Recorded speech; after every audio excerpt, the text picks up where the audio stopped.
I called my dead husband's number every night. Then someone picked up. When Daniel died, the house became too quiet. Not the peaceful kind of quiet, but the kind that sits behind your ribs and keeps you awake. It was the kind that makes you realize how much sound one person adds to a home. His laugh, his footsteps, the coffee spoon tapping the cup every morning at 6:30. You do not notice those things until they are gone. I told myself I was coping. I still cooked dinner for two. I still washed both sides of the sink. I folded his shirts and put them away as if he would wear them next week. And every night, after the dishes were done, I sat in his chair and called his number. At first, I pretended I was only checking that the line was disconnected. I knew it was. I heard the same message each time: "We're sorry. The number you have dialed is no longer in service." Then the call ended. The routine settled in. Tea at 8. Call at 8:15. Hang up. Go to bed. The pattern made the nights bearable. It made the world feel like it still had some order. Everything changed on a Tuesday during heavy rain. It had been pouring all day, the kind of rain that soaks your bones and wakes old aches. I dialed his number without thinking. I was not really listening, until I realized there was no message. The line rang. It kept ringing. I froze. I thought the number had been reassigned and that a stranger would hear a crying widow on their voicemail. I was about to hang up when someone answered. "Mary?" I stopped breathing. I had not heard that voice in years, but I knew it immediately. I said his name. I do not remember if I whispered or shouted.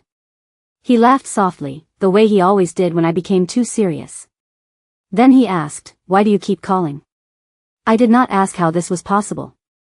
I did not think to. I told him I missed him and that I could not sleep without hearing something.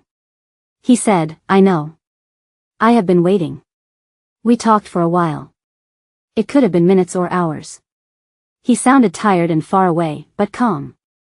He said, "Start taking walks again, and do not forget the plants in the kitchen window." Those were the same small reminders he used to give me. I told him about the neighbor's new dog and how I could not fix the leaky sink without him. He chuckled and said, "You always could. You just did not want to." When I finally noticed the sky getting lighter, the line began to thin out. It did not break with noise. It felt like he was standing further away. I said I loved him. He said, "I know." Then the call ended. I called back right away. Disconnected. I tried again in the afternoon. The same message returned. The robotic voice was back and the night felt unreal again. A week later, I went to the phone company. The clerk checked the records and told me there were no calls that night. No incoming and no outgoing. She asked if I might have dreamed it. I did not argue. That night, I sat in the same chair and dialed again. Disconnected. I left the phone on the table, went to bed, and told myself to stop trying. The next morning, the answering machine light was blinking. I do not use the machine and have not used it in years. The message was short.